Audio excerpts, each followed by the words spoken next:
So last week I made a video with my library, and believe it or not, even though I have a lot of books, I am not really a book hoarder.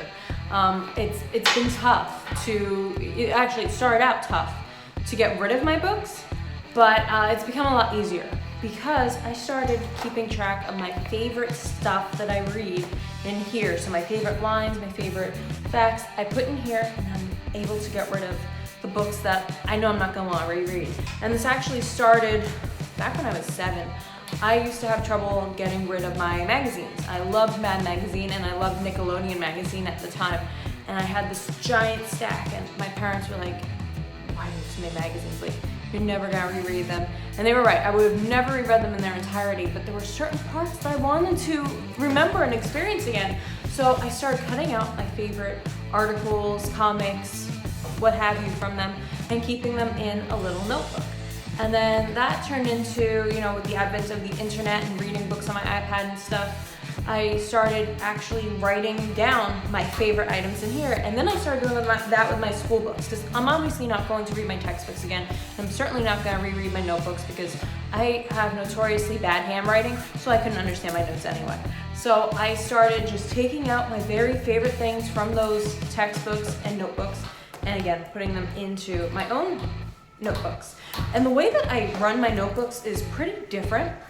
I started out where I just used regular notebooks. I had this called my neon green notebook, and I even started a blog for it. And it just had facts and quotes, and that was it. It was just a notebook. But I quickly filled that whole thing up, and I was also like pasting certain things from magazines in there and stuff, so it got pretty messed up pretty quick. All the pages were all messed up.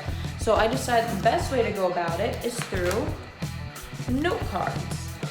As you can see, I write all my notes on note cards, and this way, if I see a page is getting messy, because I do have really bad handwriting, but I try my best to have good handwriting in these.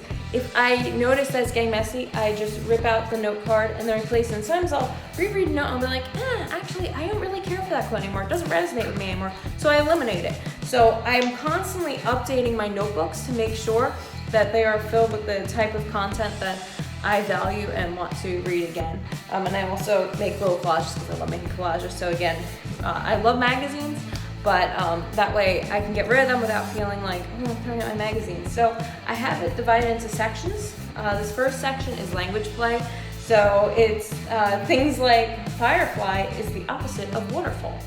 So just kind of like funny tidbits playing with language, right? Things that you read in different books or even online. And I try to quote, cite whoever said it best as possible, but sometimes, especially with the internet, it's not in there. Or if it's like a fact book, it's not in there. Another interesting tidbit, like the W in Vietnam War does not get capitalized. In the CIA style guide, that is. It doesn't get capitalized because it was an undeclared war, so we don't technically capitalize the W. I find that fascinating. So that's in the language play section.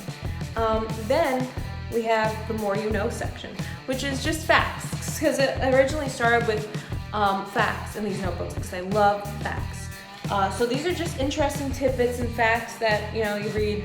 I used to read every fact book I can get my hands on. I cannot go into Barnes & Noble now and find a fact book because I read them all. And I used to read almanacs and all that kind of fun stuff. So these are the facts I found. Some interesting ones.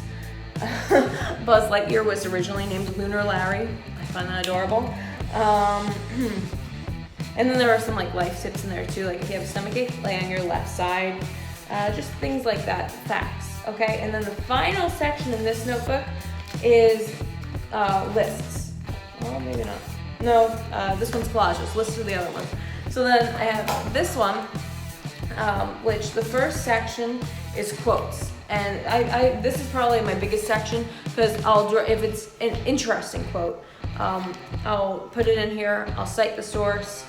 Some of these quotes are from professors, some are from authors, some are even I have a few from movies. Normally it's books that I quote. But yeah, some examples. Let's see.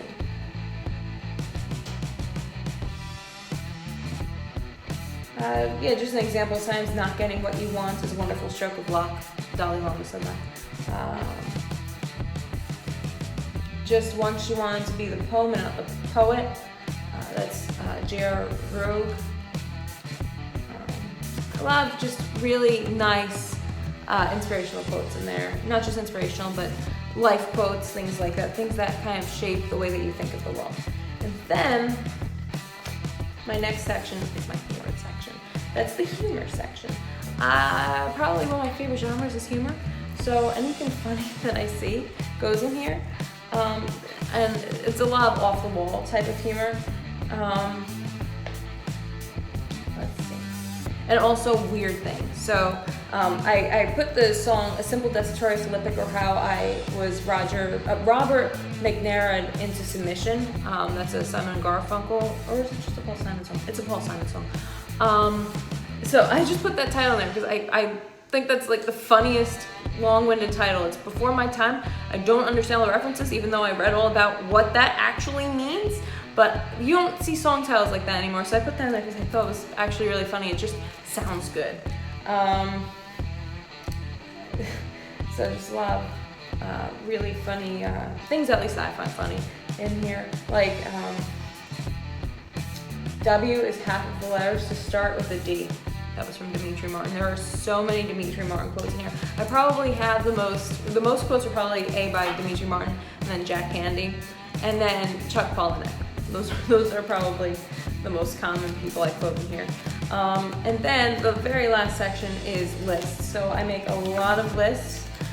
Favorite musicians, most beautiful songs, my favorite names, favorite questions.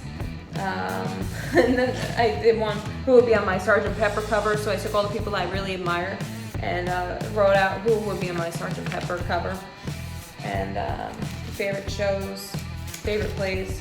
So I love my notebooks. I really, really do.